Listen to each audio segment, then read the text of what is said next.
Alright guys, as some of you may know, I'm a huge Dragon Ball fan. I've been searching all over Netflix to watch Dragon Ball episodes, but unfortunately Netflix here just doesn't have them. But you know which version of Netflix does? Netflix Japan. Some of you might be wondering, how on earth am I accessing Netflix Japan, right? Well, that's where NordVPN comes in. NordVPN is one of the top VPN services out there. It allows you to mask your location and browse securely, which is perfect for protecting your privacy. Plus, NordVPN can basically change your location to anywhere in the world with just a few clicks. So it's just as easy as that. That's how I'm able to access Netflix Japan and binge all of the Dragon Ball episodes that I can fathom. It's not just about watching international shows, however. NordVPN adds an extra layer of security basically as you're browsing, so your personal information stays safe and your online activity remains private. If you want to unlock more content and protect your privacy online, head over to nordvpn.com/Harariboy to get over 70% off a 2-year subscription plus 3 months free. And if you don't like it, you can cancel within 30 days and get a money back guarantee. It is worth the peace of mind and extra content you'll have access to.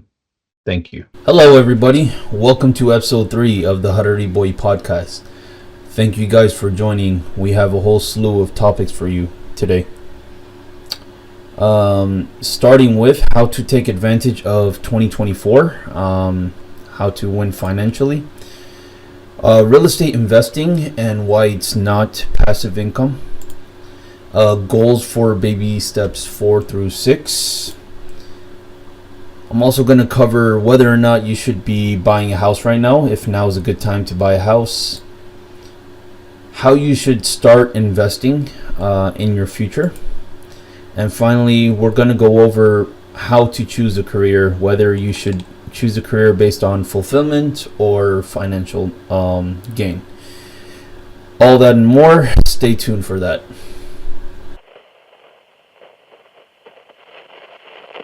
Now for today's sponsor, Rogue Energy. If you love energy or if you love hydration, Rogue Energy is your one-stop shop. I personally love to use the energy supplement as it helps me focus when I work, and it also helps me power through workouts when I go to the gym. I also love to use the hydration whenever I go out for a run or do any type of cardio activity. It really helps me replace my lost electrolytes. Make sure to use my code Harariboy at checkout for 10% off your purchase.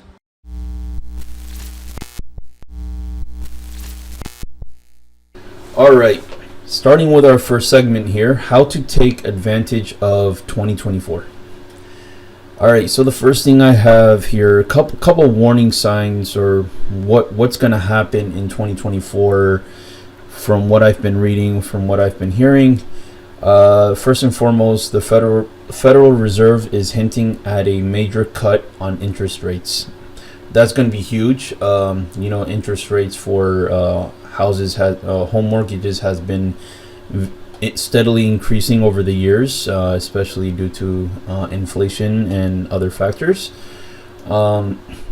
There's huge hints and words from the Federal Reserve saying that they are planning on decreasing the rates probably in the 4% range. So we'll see what happens there.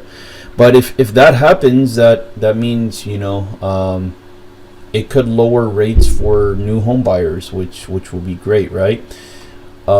In addition to that, you'll have more supply. We'll get into that. Also, the used car market is set to crash this year, making it easier to buy a car with cash. So back in the day, when used cars used to actually cost less than new cars, when things were normal, used cars were the way to go. Dave Ramsey used to always preach, buy your car in cash, your first car in cash. Never do a car loan. Still to this day, I'm on board with no car loan. Dave Ramsey still preaches no car loans whatsoever. Car debt is probably the second biggest debt an American is paying for. I think the average is $700 and some change per month. That's unheard of. That's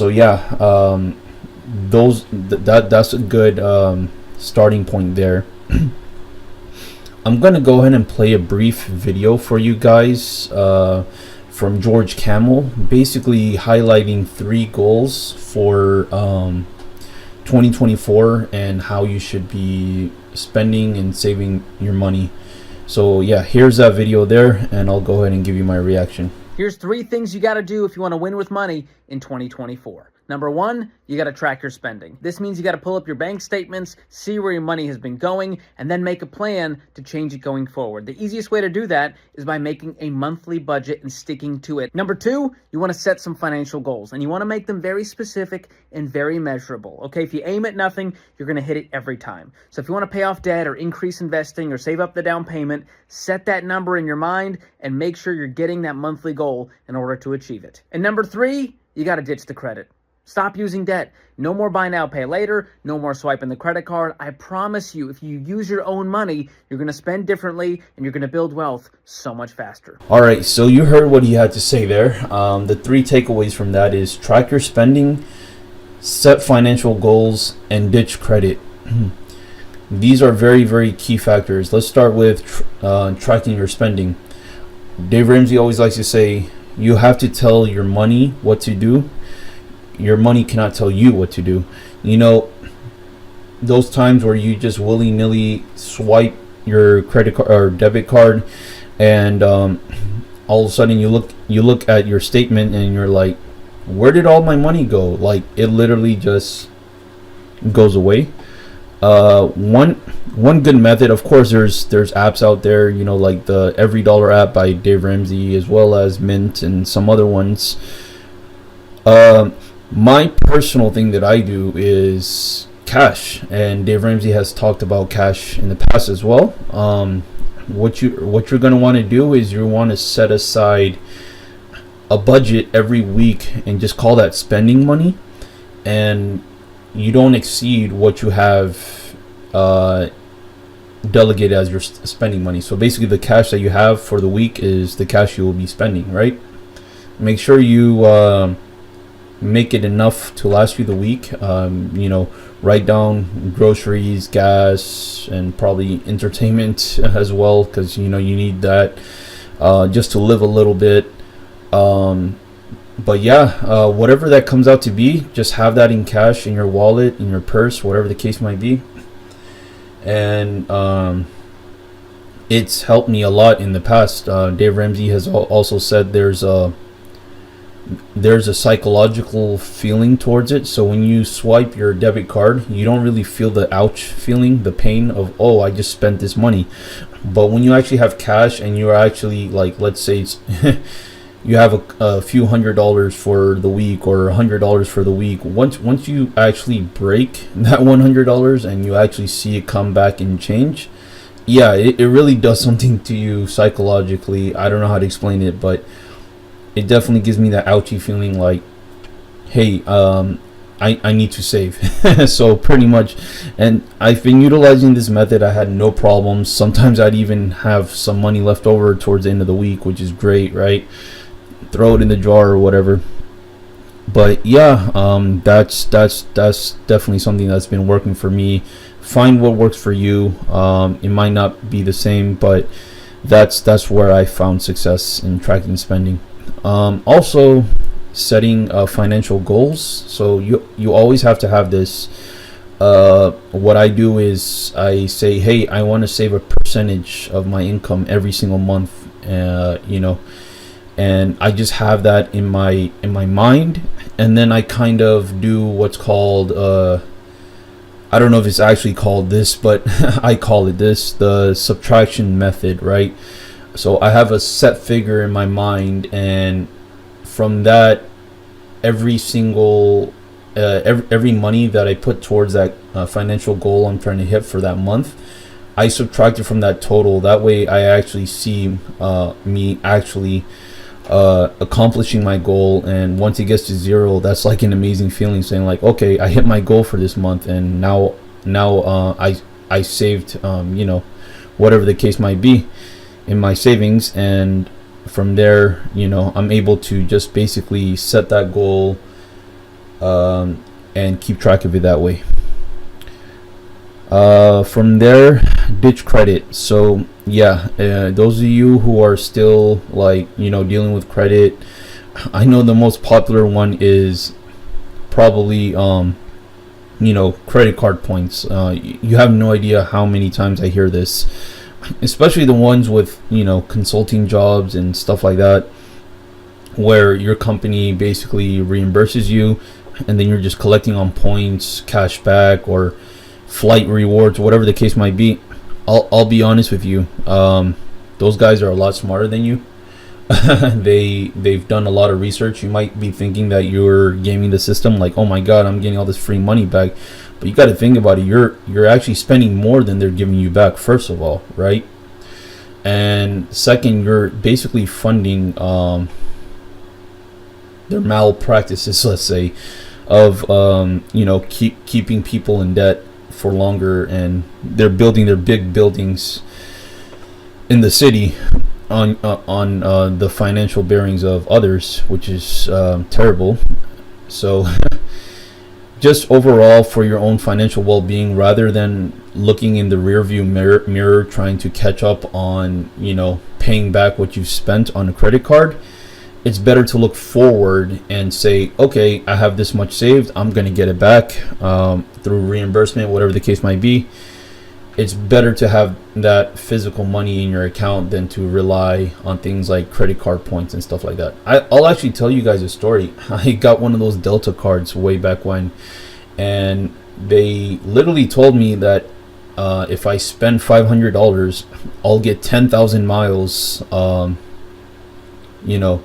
for free, basically, loaded onto my points. And I'm like, oh shit, 10,000 miles, let me see how many air miles that is. So I did all these calculations from from here to Los Angeles, Florida, throughout the nation. Then I tried some international destinations, and I'm like, oh, I can get pretty far with 10,000 miles. Oh my god, this is amazing. Like, let me do it. It might be worth it. Little did I know, I was getting reimbursed and stuff like that, so I was going to pay it back anyways. But what I didn't realize was that 10,000 miles that I so-called accumulated, they just called it miles, but in reality they were just points. When I contacted Delta, I said, hey, why don't I qualify for any of these flights that I'm trying to book? Apparently from this location to this location is around 5,000 air miles. I should potentially be able to make that with my so-called 10,000 miles you guys gave me. They said, oh no, you can't use that. You need, in order to start using your air miles, you need to have accumulated at least 20,000 miles, and then we pick the destinations for you. It's not like you pick it. And I was just like, oh my god, this is a huge scam. And I was in my early 20s and everything like that, and it was a good lesson to be learned. Some people learn it, even in a harder way, in a harsher way. I'm glad I wasn't one of those people, but I really saw how the game is played, and I said, nah, that's not going to be me. So from there, I pretty much never messed with credit cards again, and just decided to pay for things out of pocket and just pre-plan things of that nature. And that's what I want for you guys.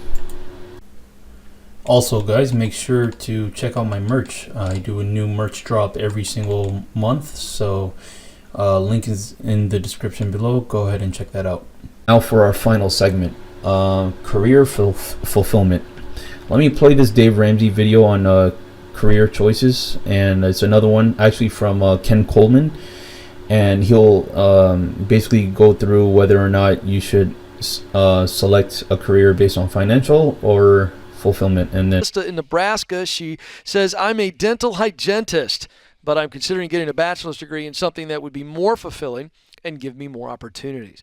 I'd love to be a teacher, but the pay is not the best. I've also considered nursing school because of the potential income, but I wonder if I would end up feeling unfulfilled again. Do I choose my career based on finances or adjust my finances for the career? The answer is, and always will be, if you ask me, B. You must always choose what you were created to do. and you adjust your lifestyle to that. I mentioned this earlier.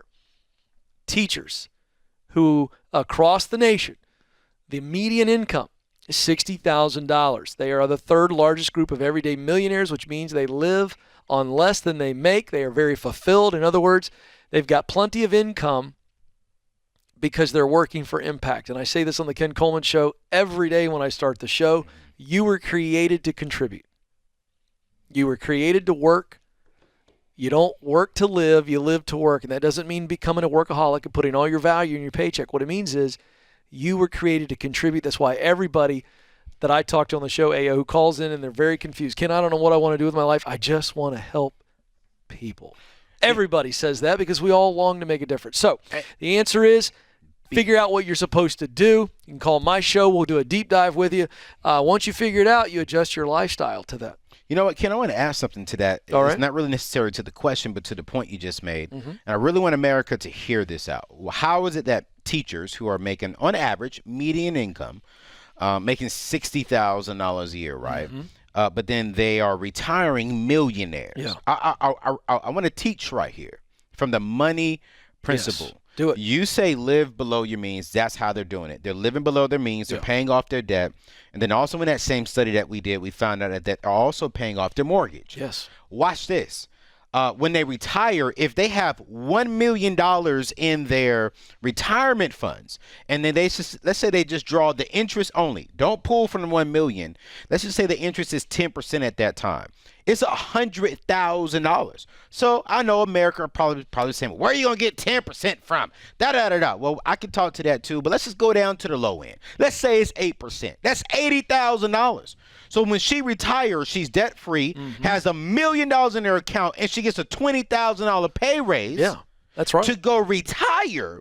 Why? Because over a period of time, she didn't chase money. She chased happiness. And while she was chasing her happiness, her fulfillment, like you taught, she's living the money principles that we teach. Yes. Live below your means. You know, have the nice things. Pay off your debt. Stay away from debt. And so when she retires, not only she has 7 figures that she could pass down to her kids and to her kids' kids, but she gets a $20,000 when she stops working, and she can now go enjoy life. I just had to add that in there. It's great. For all y'all people saying, oh, you got to make $1 million a year. No, you don't. No.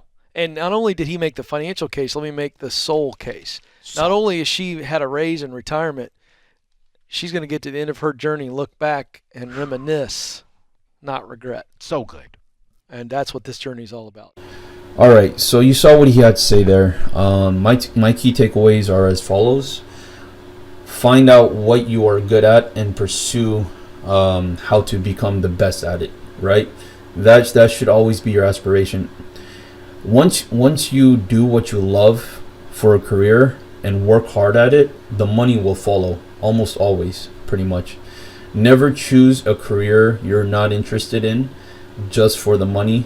That is a recipe for failure, and I always want you guys to win. So I've seen that time and time again. A lot of my friends going to med school right after high school, being on the path of med school right after high school, willing to spend 8 years on it, but they have no interest in it whatsoever. Their parents just pretty much told them to do it to have a stable income, and that's why you honestly have. I'm not trying to just pick on doctors, any other field. That's why you don't have sometimes innovative thinkers, right? People that want to like advance the field, they don't really care. They just want to play it safe. They want to collect a check, take the safe route, stuff like that. And those people don't really advance the economy. Those people don't really improve the world much, and you don't want to be that type of person because it's a very empty living life. Yeah, you might have money, but when you don't have a purpose, a lot of bad things follow. But yeah, I'll leave it there with you guys. I feel like we covered a lot in today's episode. I hope you guys enjoyed it, and see you guys next week in episode 4. Peace. All right. So that brings us to our next segment, right? There's all this talk about passive income, What is passive income? Well, basically income that comes to you with you putting in little to no effort. Some people do ebooks online and collect a check from that. Some people,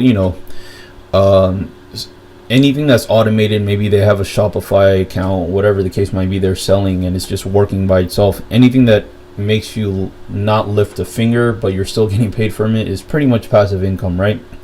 So on TikTok and a lot of these other sites, social media sites and stuff, you see all these so-called gurus in real estate basically trying to sell you on passive income. Oh, real estate's passive income, this and that. Let me tell you, I personally have friends who thought that and started getting into real estate investing and had a couple of rentals, and they can tell you, right, like they told me straight up, this is not passive. I wish I never got into it. It's the most stressful thing in the world, because at the end of the day, first of all, you're dealing with tenants, right? Those are people. So you got to deal with all types of people issues, emotions, stuff like that. So tenants are often difficult to work with, to deal with. There are many unforeseen expenses, such as maintenance costs, which is never revealed to you with these so-called passive income tips for real estate. And then, and here's a huge one that people don't understand. Like, even if you hire a property manager to manage your properties, it's not as passive as you think. Honestly, they want you to be passive so that way they can rack up all the bills and just give it to you. Like, someone's water heater busted, let's go with the most expensive contractor, let's do this, that.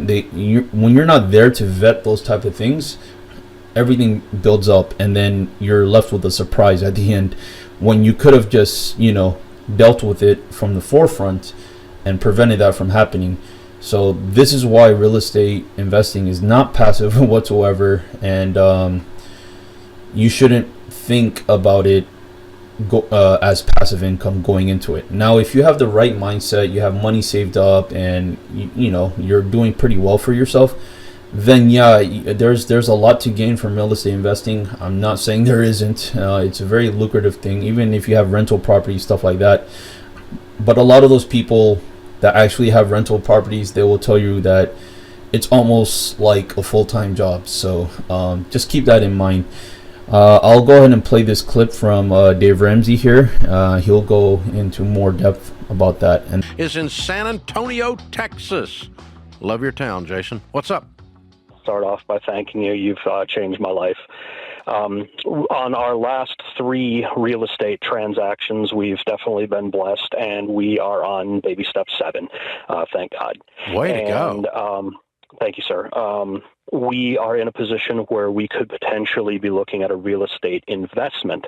And I know you have prolific experience in investing, and I wanted to ask your opinion on setting up potentially a business to invest in, like an LLC or under my name, and then how to properly find investment properties to invest in, and then obviously how do we manage it? Do we do flips? Do we do rentals? What's your opinion on stuff like that?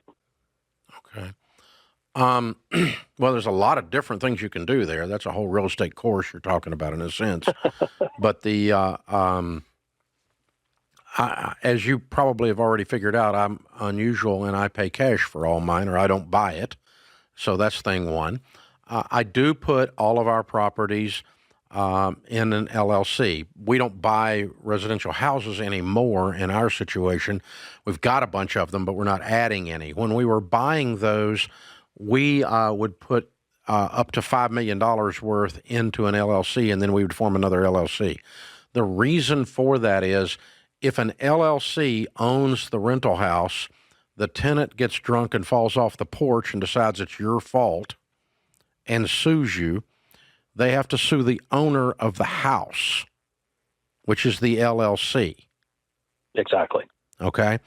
And if they were to win, they can take what that LLC owns, but nothing else. So your other assets, like your personal residence, are then protected. So by putting your properties up to a certain point in an LLC, and then once the target on the LLC gets too big, you do another LLC. So I've got a bunch of them. Like I've got one building that's a $15 million office building. It's its own LLC. Okay? Right. You see what I'm doing? But if somebody falls over there, the worst case scenario, if they get past the insurance, they get past me paying lawyers to sue them for being stupid and so on, the most they're going to get is that building. You follow me? Yes, that makes sense. If you're going to buy a house or two, form an LLC, throw them in there. Now, then as far as whether you're flipping them or whether you're holding them, then that's a completely different strategy in terms of what you're looking for and what you want to do and that kind of stuff. Flipping is been made famous, of course, by cable television. Everybody thinks they're Chip and Joanna. And I've probably done 2,000, 1,500 flips in my life, but mostly in another life before I did this. I hardly ever sell a piece of real estate now. I buy it and hold it forever. And so flips are a pain in the butt because you're basically in the business of renovating properties and reselling them, finding another one, renovating it, and reselling it. If you want to do that as your business, that's okay. But it's time-consuming. You know, you're running subs, you're running paint colors, picking faucets. It's like building a dadgum house. You know, I mean, you're going to pick roofs. You're going to do all these things and then pull building permits. You're going to have to do all this stuff, depending on how much work is being done to the house and the proximity or to a city, the municipality that you got to do that. So you got to go through all that stuff. And after you get through all of that, you can make some money doing it if you bought the thing right. So you just decide if you want to do that or not. On rentals, the best rates of return are cheap properties, but they're the highest hassle. In other words, the more expensive the rent, typically the classier the tenant, right? More stable. Yeah, and the more stable. But if you got lower income property, you know, you're having to fight all kinds of other misbehaviors and other stuff in the properties, but the returns are excellent. So right now I'm looking at about hassle factor. 125,000 is about what we have left over from the most recent sale. Okay. And I just parked it in an S&P, not knowing what to do with it. Yeah, so we that's can fine. take that and buy, buy one or if two. you want to buy one and flip it, houses. or you and roll it up into something. But think about what it is you want to own for 10 years if you're buying a rental. Right. And Make from sure it's personal in a good experience, I'll tell neighborhood. you know, you're a brand new landlord. You don't want to deal with lower income property. It's a pain in the butt. I mean, it becomes its own business. It's your own. You have to have a brain adjustment when you do it because you have to think different. But all the residential I have today is really high end single families, and I don't have. I got like 10 or 15 of them. I don't have a bunch of them. Most of our stuff is commercial. So all of that to say, you just got to decide what you want to do. But the more, don't underestimate the hassle factor of what you're stepping into. A flip is a big hassle, I'm telling you. You can make some money, but it's a job. Dealing with lower income people, you can make a great rate of return, but it's a hassle. It becomes a job, and it requires a cultural adjustment in your brain because it's a different psyche that you're dealing with as a customer. And so, by and large, not all the time, but as a generalization, call it a stereotype if you want to. But then, and then the same thing on the other end. So, but if you're going to buy something to hold, look at it and go, how's this going to age in 10 years? Is it already 50 years old? Ooh. Then it's going to be 60 years old when it's 10 years from now. And you're going to start to, so. How old are you, Dave? I know, but I'm talking about houses. I mean, I look at the house I grew up in, and I think that stinking house, how old it is now. Oh, yeah. I mean, wow. I wouldn't buy that house. Oh, yeah. That's old. Yeah. Same as when I grew up in, yeah. So that's the thing. Well, it's a great question, but I think the biggest mistake, this frenzy we have, John, of people, and Jason, the people we have out here wanting to buy real estate right now, the biggest mistake is that they they probably understand about 10% of how hard it's going to be. Well, I like the way you're framing it, because you're asking, what life do you want? And then we're gonna buy a house or flip a house based on that. Because if you want to get in there and get your hands dirty and deal with knocking on doors and, hey, you can't do this and you can't light fires in the yard, that's a life, right? Yeah. And some people you can't run drugs out of our house. That's right. You know. And if you want to mess with subs and have fun with doing that and flipping it and pick faucets, and that brings you or whoever your business partner's joy, knock your lights out. But that's a different kind of life, right? Yeah. If you want to set it and forget it. But this idea on TikTok that you can just buy houses and I've got this passive income. People who say passive income on real estate are morons. Right. There's nothing passive about owning real estate. It's active. Right. It's very active. So dumb. There's not. I don't own a single piece of property that's passive. Right. And I own about several $100 million worth. It's very. God. It's not passive. There's nobody. crypto. There's nothing that. What passive is mutual funds. They send me a statement in my inbox. That's all I deal with. That's passive.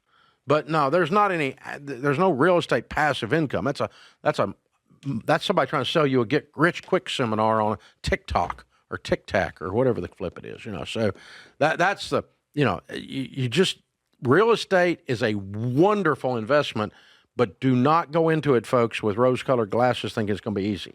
It's a process. You're going to get rich quick. It's not quick. It's not easy. There's a hassle. It's not it's a problem. It's like starting your own business. It's the meanest boss you'll ever work for in your life. The guy will work you into the ground. Don't start your own business and think it's going to fix all your problems. It just makes all your problems come home on your plate. All right, so you heard what he had to say there. So yeah, that's pretty much it. Real estate investing is not passive. So yeah, that brings us to our second to final segment here, which is how you should start investing, right? I'm sure that's a very big topic on many people's minds. Some people just don't even know, outside of their 401k, maybe Roth IRA. There's certain mechanics I want you guys to understand when it comes to this. Jake joins us up next in Raleigh, North Carolina. Jake, what's going on? Hey, how are you guys? Thank you so much for taking my call. Absolutely. How can we help? So I had a question. My employer currently right now offers me the ability to, make my own selection of percentage between a traditional and a Roth. Mm-hmm. And I guess I didn't know if I should split up a percentage between the both of them, maybe do all 15% in one or the other. So I guess just curious on your guys' opinion on it. I'll tell you what I do. And if that's any consolation, I go full Roth. Me too. I love the idea of looking up at 60 and I've got $2 million in a Roth account, which means Uncle Sam already took his share, and I have $2 million tax-free dollars to use. And so the question is, do you want to pay taxes now or later? And we can get into the argument of, will taxes be more later versus less, and what will your tax bracket be? I just don't want to worry about that. I know, that's right. Yeah. Okay. And so what do you think I should do now? I guess with what I have been using a traditional. Okay. Should I roll that all over into a No, Roth? just pause. Or... Leave the traditional where it's at, because if you roll it, you're going to have a tax burden to pay, and you only want to do that once you're in baby step 7, and you have no debt, including a mortgage, and you can stomach that. So I would just pause what you're doing in traditional and start in Roth. Okay. Are you out of debt? I'll do that. Yes, I am fully out of debt. Excellent. Awesome. And you got the emergency fund. You're investing 15%? Oh, yeah. Currently, I am investing 10. I can't afford to do the 15, so I'm going to make that election now. What's keeping you from the other 5? Are you saving up for a home? I guess it's just a personal thing, just not liking more money coming out of my paycheck. I do save a lot of money. I have about $80,000 in a high yield account currently, and I just kind of like just not seeing the money go down, I guess. But in the stock market, you mean? Like if it's in an investment account? Yeah, and I don't really have anything in investments besides my 401k. I only make that's the only, I guess, investment that I do have. And then I just kind of keep everything in cash until I eventually do buy a home. So I'm kind of looking at that maybe in the next year or two. Is your 10% enough to max out your 401k? Currently, no, it is not. I make around $95,000. Look, Okay. if I were you, I would jump that thing up to 15%. I would get used to working that muscle and get used to living off 85 and you're going to be real happy later on You in life. sure are. Because if you go do a calculation on our investment calculator, what that extra 5% will do, because you sound like a young guy. How old are you? I'm 25. From 25 to 65, Ooh-wee. 40 years of that extra 5%. And by the way, your income's going to go up. Yeah. You're already making great money at 25. Imagine you're making 150 and you're maxing out accounts. It's going to Okay. blow your mind how much money you're going to have. And I know it's scary because you want to see the money saved. You don't want to see it go up and down. You know what I do? Don't look at it. Don't look at my phone. I look at it once a year just to go, oh, there it is. You know Cool. what? I'm not gonna lie, George. I look at it a lot more often, but I can take You're snooping. it. I just like it. Yeah. I like riding the roller coaster. But if you're skittish, do it. I'm not saying you're skittish, George. Most but people only look at their 401k when the market's down. And I'm That's like, right. that's the worst time to look. I know. So, dude, 25 years old, you're crushing it. No debt. I would bump it up to 15%. Yeah. It's not going to change your world dramatically, but it will later on. So that's what I'm here for. Make a decision today that future Jake will be very grateful. Investing in your 401k, employer's 401k should be the first thing you do. Once you set aside money for that, consider a Roth IRA and potentially converting your existing 401k to a Roth. Invest in mutual funds. Get with a certified financial expert, one that has the heart of a teacher and will guide you through the process on which mutual funds you should actually invest in. When it comes to mutual funds, some rule of thumb I want to go ahead and point out here is 25% you should invest in growth stock mutual funds. The next one, the other 25% should go into aggressive growth mutual funds, which will be more of your high risk mutual fund. You'll increase very high, you'll also decrease very high. But again, this is why we're breaking it out into percentages. The other 25% in growth and income, these are your dividend payment mutual funds. So you're basically getting a check in the mail every month or every quarter or so based on the growth of your stock, which is really cool. And then finally, 25% in international. Now, I will say international is probably the slowest growing one. It's probably going to look like it's dragging your overall investments behind, right? Because the rate of return on an international is not as high as the U.S. market. However, the reason why Dave Ramsey has considered this is because during most market crash, even the most recent one in 2008, the big one, when the markets start to recover, the first markets to recover are the international markets. So you always want to have a leg up when it comes to that, just as a safety cushion. And a lot of times during economic crashes, the international stocks don't take quite as much of a hit as the others. It all depends, but by diversifying, you really protect your assets. So that's why that is there.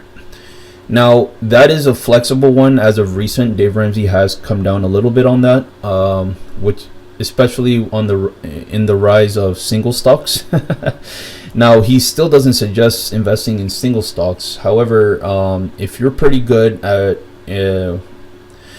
if you pretty much know what you're doing when it comes to single stocks and you're very careful and meticulous, he does allow for 10% of your investment funds to be no more than 10% to be invested in single stocks. So you basically can knock down the international investment to 15% and invest the other 10% in single stocks. But again, this is very risky. This is why he said no more than 10%, because basically think about 10% as your throwaway money, right? 10% might not be throwaway money for many people. So what I like to say is, think about an amount of money that you can set aside per month for investment, or not even for investment, just set aside, and just imagine setting it on fire and never seeing that money again. Are you okay with losing that much? Are you like, what is 100,000 to a millionaire, right? It's a huge sum of money, but again, it's not going to change his net worth much, his or her net worth much, right? So you want to think in terms of that. Some people might not be comfortable with 10%, maybe 5%, maybe 3%, maybe 2%. Whatever you're comfortable with setting on fire and never seeing a return again is what you should be investing in single stocks. Once you've identified that, any gains that you get from single stocks is great, is extra money for you. But if you were to lose it, you're safe and you don't have to worry about, pretty much your whole retirement savings going to waste. So I did want to add that tidbit there. Right, so for our next segment here, we're gonna go over, is now good time to basically buy a house. So let me play this Dave Ramsey video for you here. Hear what he has to say, and we'll go ahead and break it down. Let's get to the calls. I need some hope, John. Let's see if Cooper can provide that in Olympia, Washington. Cooper, what is going on? Hey, how's it going? I appreciate you taking the call. Absolutely. What's going on with you? Oh, I've got a hopefully a simple question you can answer. So I'm 21 years old, and I'm trying to figure out if I'm currently renting out a house. I'm trying to figure out if now is a good time to start looking at purchasing my own home, or it'd be better to increase my savings and whether invest the stuff I have now to maybe further my down payment. I'm kind of a little bit lost because I got a new job, and so I'm looking for what's the next step. Okay. Give us a little bit of your financial picture. Do you have any debt? I'm debt-free. I've got roughly like $25,000 in my savings account, and then I've got $31,000 in a CD loan that I'll be pulling out in January. And is 25? Is that your emergency fund? Nope, that's savings. That's everything I've got in the bank. Okay. So do you have a separate emergency fund? I do not have a separate emergency fund. Okay. Let's call that your emergency fund. Is that about 6 months of expenses for you? No, it's $25,000, and I spend roughly $3,000 a month. So about a little 20. more, so $18,000. Okay. Yeah. So let's call 20 your emergency fund, and we're not going to touch that. That's not going to be part of this home buying process. So outside of 20, you have the other 5 plus the 31? Yep. And then I have 12,000 inside of a Roth, a Vanguard Roth IRA that I started 2 years ago. But now that with my new job, I have the option to use a Roth as my deferred comp. And so I've just been putting all my money into that rather than my Vanguard Roth. And I didn't know if that was something that I should pull out and use for that, because I'm not certain how much $12,000 over a long period of time is going to help out. I mean, it would turn into a whole lot if you left it alone. I definitely would not unplug the growth and tap into that. I know there are some people say, hey, you can dip into your Roth and take out the contributions without penalty. I wouldn't do that in your shoes.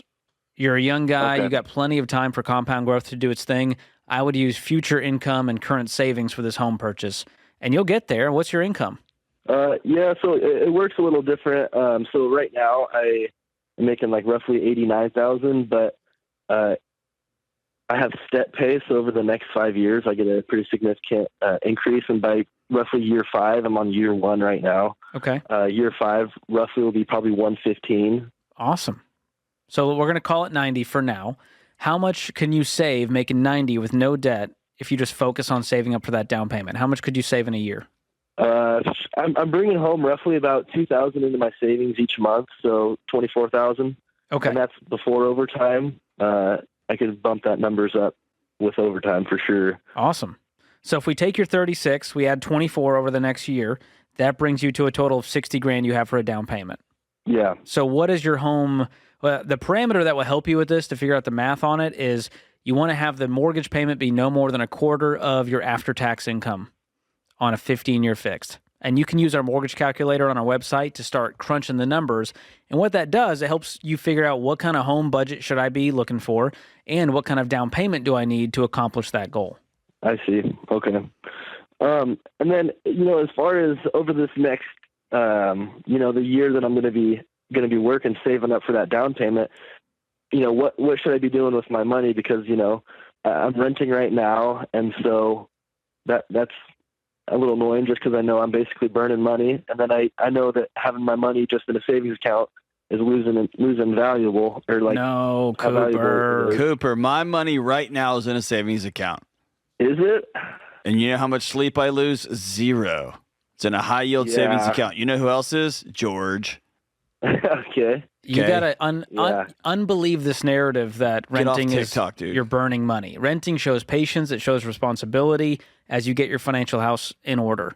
Because you know what's really burning money? When you can't afford the mortgage because it's 60% of your take-home pay because you bit off more than you can chew before you're ready. And those are the calls we get on this show. And the air conditioner goes out, or the hot water heater goes out, or the whatever. So I will tell you what I did as to how I got a huge down payment saved and how we paid off our house early. We put the money in a high-yield savings account. And I'll tell you, at the time, it was a 2% interest rate on savings accounts, and my wife and I were freaking out. We were like, we are making money hand over fist with this. And now it's 4 or 5%. And so you can make some decent money just holding money in a savings account. Don't invest it. Don't put it in a CD, locking your money away with penalties if you take it out early. Just put it in a high-yield savings account and be patient and sign the lease for another year as you continue to rent and save up more money. Okay. Ideally, I want you to put Yeah, 20% down. I think for a young guy making really good money who's debt-free, you should be able to put 20% down, avoid that PMI, private mortgage insurance, and keep that payment to no more than a quarter of your take-home pay. Hey, Cooper, are you the first guy in your gang to make this kind of money? Yeah, I am. Okay. What about your family? I would say my parents they definitely didn't start where I was at. Okay. You know, they're retirement age now, and so maybe the last 2 years they were getting roughly what I am now. So let's round up and say you're making $100,000. There's this perception with people who don't have $100,000 that all of their problems would be solved with $100,000. And if they had $100,000, they could buy any car they wanted, any house they wanted. And what are you doing? You make $100,000. You're renting. You're going to drive a used truck. You idiot. You make $100,000. If you want to be a millionaire, you got to slow down. And you have to change. You have to not take money advice from broke people or from people who don't know what they're talking about on the internet. If you will rent for 12 months and you will dump all this money after you pay your debts off into a high yield savings account and just be patient. This is just the slow pain of getting in shape. It's every day. You're going to wake up in a year and you will have transformed your entire financial picture. Okay. Don't listen to anybody. Yeah. Be slow and boring, dude. Slow and boring. Are you investing right now as well? Yeah. So how much? What percentage? Initially I started working in high school, and that's when I was putting all my money into that Vanguard Roth. And then, from high school to essentially this last February where I got this new job, I just basically been, working 80 hours a week trying to boost my savings account as much as I can. And so I was putting all my money into that Vanguard Roth. But now that I've got my new job, I'm just putting in $700 into my 457B. Okay. I say that because if you're really jonesing to get a house, you can pause investing for a short time so that you have an extra $700 to put towards the savings goal. Yeah. If that's going to be a difference. Short period of time. I'm talking a year or two. How long is that? Yeah, no longer than a year or two. If it's going to be longer than 2 years to get this house, I would continue investing. And you can split the difference. Maybe you do $200 or $300. But if you're really jonesing for a house, which I would caution to have patience and do it when you're ready, that's an option to speed this process up because you're already working your tail off, man. You're crushing it. I'm proud of you. You're doing the right things. Just don't get distracted and be the tortoise, not the hare. The housing market has cooled down a bit, but that doesn't mean it has crashed, right? In fact, the housing market is still climbing. It's just doing it at a slower rate than before. I'm talking about the craziness in the pandemic. Things are like starting to become normal, like 2019, 2018. The rate of return on real estate that it was back then, we're pretty much close to that. The interest rates coming down could have some effects on the overall values of homes, as sellers would potentially be returning to the market in droves, causing supply to increase. However, I wouldn't hold my breath on that because there's a caveat to that. one caveat that's been brewing over the past 4 years, starting in the pandemic, and that's the real estate investors. Beware of the real estate investors coming back to the market, basically causing bidding wars all over again because the rates are low. I'm talking about your BlackRocks, your big investment firms like that, who actually buy and hold homes for no better purpose but to rent it back at higher rates to you as a consumer. It's terrible, I know, but there's ways around it. It's not easy, but again, you got to think about it. They're not really using their money. A lot of times these investors are using loans as well, so that's why they are very contingent upon the interest rates being so high as opposed to low. So yeah, maybe in a future podcast episode, I'll show you some of the techniques I used in the past to help protect myself from that. But ideally, you'd want to get your mortgage in order first at the best rate you can possibly get. And yeah, segment here, we're gonna go over goals for baby steps 4 through 6. I'll tell you why in a minute. First, I want to play this video from Dave Ramsey of a caller calling in to the show, basically asking for advice of what he's trying to do in the future. So listen to that. David is in Kansas City. Hi, David. Welcome to the Ramsey Show. Hi, Dave. Hi, Ken. Thank you so much for taking my call. You and your team have been such a big source of motivation and mentorship in my life, so I appreciate you. Well, thank you. How can we help?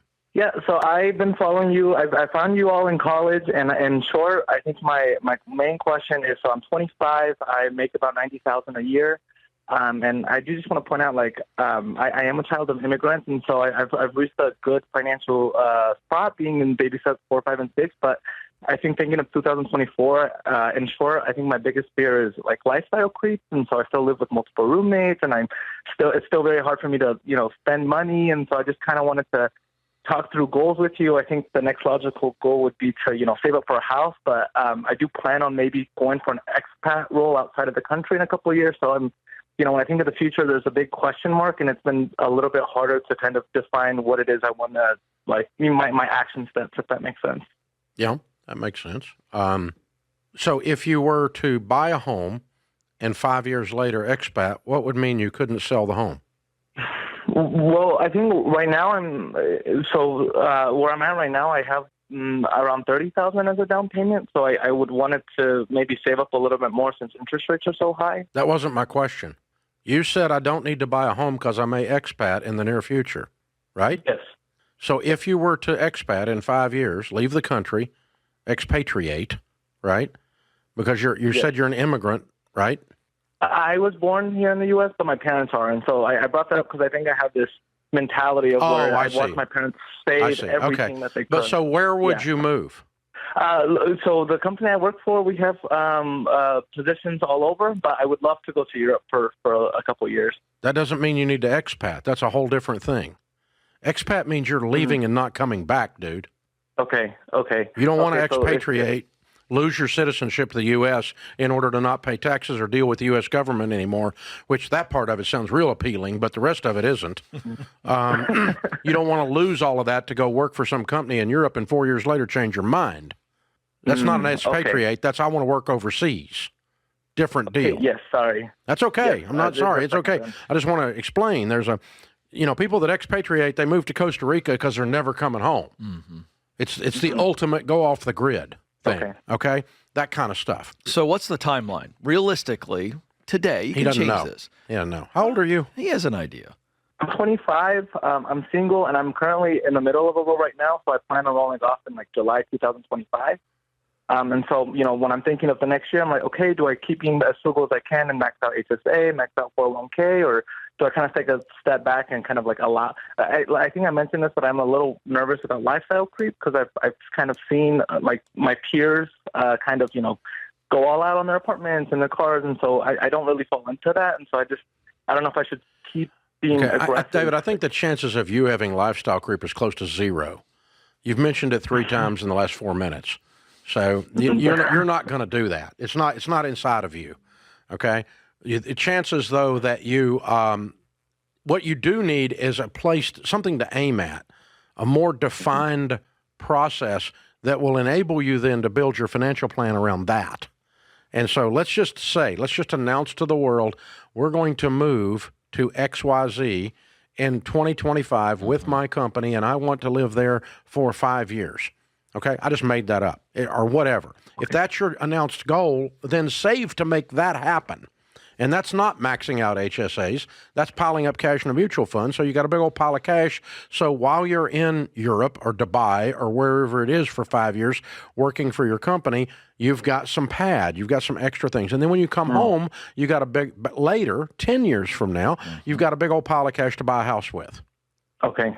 And I guess the only reason why I brought up the 401k and the HSA is for the tax advantage accounts. That's fine. Load them up, but don't do that and have no other money. You need some other money to make to give yourself some wiggle room in some of these other areas. So what's hurting you, what's giving you anxiety is it's difficult to plan when there's not a set goal. Mm-hmm. And so I'm encouraging you to set a goal, even if you change it later. Let's set a goal of saying, I'm going to go for 5 years beginning on this date. And if it ends up being 7 years or 3 years, so what? Or even if you went a little earlier or a little later, that's fine. But at least you're planning towards that, which tells you then don't buy a house. Mm-hmm. That's right. Because you're going to be in Europe for 5 years. You don't want a rental property in the States when you're in Europe or Dubai or wherever it is you're going to go. I don't know why I picked out Dubai. He didn't say that. But but that's the thing. So you can plan, and Ken, in the case of our last caller, you can plan to open a business. That's right. If you just say someday, then you can't plan. Right. It's like the equivalent, and you're too young to know this, but we used to have these things called atlases, David, right? And so you'd put them out, and it was like what you see on a phone now, but a smart map. But it's the idea of just staring at it and going, well, I could go here, I could go here, I could go here, and it's going to drive you mad. And Dave's exactly right. I know I want to go overseas. So now let's come up with our 3 best options based on your company. They have locations. So we start there. Very specific. Okay, these are my top 3 destinations based on where my company has offices. Now I'm going to look at cost of living there. So we know Portugal is going to be way less cost of living than Dubai, if you will. And that's what Dave's talking about, a very specific strategy to go, I'm going to go spend some time here while I'm young and single and experience life over there. What's my cost of living? And I can continue on my financial goals, which you already have done a great job. So you're stressed out because you don't have a very clear destination. Choose a destination, then make the financial decisions based on the destination. Yeah, it's a good point. And, that really parlays over into a whole other discussion, Ken, of some of you are facing some really tough stuff right now. Yeah. And my friend Jim Collins wrote a book, was it Thriving on Chaos? Mm-hmm. And I was discussing this book with him in the green room. We were both speaking one day at a leadership thing, and he was so excited about it. He said, I have discovered that uncertainty is much more stress-inducing than ambivalence is much more stress-inducing than a known tough road. So if you'll lay out a road, even if it's a tough road, it's not as stressful as just not knowing. Mm-hmm. Yeah. Obviously, the least stress-inducing is a great road, but if you've got a tough thing to do, lay it out in detail. That's correct. And say, these are the things I have to do to survive this time I'm in right now, and your level of panic, your level of anxiety will drop dramatically. Without question. That's why the baby steps have worked for millions of people. People are freaking out. My financial house is a complete dumpster fire. I don't know where to start. It's overwhelming. I've got $250,000 worth of debt. And then they begin to watch the show, listen to the show, and they begin to read Total Money Makeover. They begin to use every dollar, and they begin to see, wait a second, debt freedom is the destination. And now I've got 7 steps that I can walk through very clearly. It's going to be painful. It's going to be hard. I got to work extra. But now I know where to start. I got to live like no one else. Yes. But later I get to live and give like no You one told else. me a story years ago. I think you were in the Middle East, maybe even Israel, and you talked about going in a cave, and you were like, I don't get freaked out by dark and close, but this was so dark, Coleman, I couldn't see the hand in front of my face. And that is the same emotion that we see in finance, relationships, in our professional lives. When we don't know where we're going, you're paralyzed. Oh. And even if you are stuck. Yeah. That freaks you out. You know, speaking of caves. Oh my God. Yeah. Yeah. We're glad you made it out. Just being stuck. The idea that I'm stuck is terrifying. It is. I can walk through sewage up to my neck, but just don't make me stuck. You know, that's the thing, right? That's the way we all are, though. And that relates really to David's situation as well. The ambivalence is more stress-inducing than the hard path. Thanks for tuning in to Ramsey Everyday Millionaires. To learn more about how to plan for retirement, visit RamseySolutions.com/retire or click the link in the show notes. Ramsey Solutions is a paid non-client promoter of participating pros. Learn more at RamseySolutions.com/smartvestor. So you heard what he had to say there. My key takeaways here are as follows. Always have a goal to aim at, never be aimless, because then you'll never progress pretty much, right? I honestly relate to this caller somewhat because when I first started my career, I had similar aspirations to like basically travel the world, develop cutting edge buildings for clients around the world. And I quickly realized that that wasn't my true aim in life. And when I nailed down my actual career goals with the help of Allah, alhamdulillah, I was able to accomplish a lot, pretty much. And so yeah, now this caller was more focused on baby steps 4 through 6. Just as an aside, your goals for these baby steps should be as follows. So baby steps 4, invest 15% of your household income into retirement. Just remember, the goal of baby step 4 is to allocate 15% of your household income towards retirement, which can be a 401k, Roth IRA, whatever the case might be. Just something that you can't touch until you basically are of retirement age, right? And then saving for the children's college fund. Again, this can be done simultaneously with baby step 6, which is paying off your home early. And if you want more details on that, go see episode 2 of my podcast, where I go into more depth about these baby steps. But yeah, basically, there's something called a 529 plan that you can start investing in. It's basically like a fund that you can put your money in and watch it grow for your child's college tuition. Not sure what the percentages are on the rate of return, stuff like that, but you basically have penalties if you try to, extract money from it for anything other than your child's, tuition or college savings. I believe once they hit the age requirement, then you'll be able to pull it out, no penalties. And I believe it's tax-free as well, so that's also an added bonus as well with that. And then yeah, paying off your house early, baby step 6, basically, if you got to make double payments, if you make double payments, you can actually get it done in 15 years, right? If you have a 30-year mortgage. What Dave Ramsey really recommends is getting a 15-year fixed rate. First of all, your interest rate is going to be a lot lower. And second, when you do a 15 and you make double payments on a 15, which I know it's crazy to think about, but it's very, very, very doable if you set your mind to it. Double payments will get you out in 7.5 years out of your home debt. Isn't that wonderful? Like, you're living just 7 years in your home and you already own it outright. Like, you basically have won at that point. You won the little game that the banks like to play, right? So yeah, get rid of your biggest expense in your life and you should be good to go. So do you have a minute to connect? Let's Minect. That's right, guys. I'm officially on Minect now. You guys can go ahead and book me. I will be offering 5 financial as well as career coaching, based off of the Dave Ramsey principles, of course. So yeah, feel free to contact me, connect with me on Minute, and I look forward to speaking with each and every single one of you.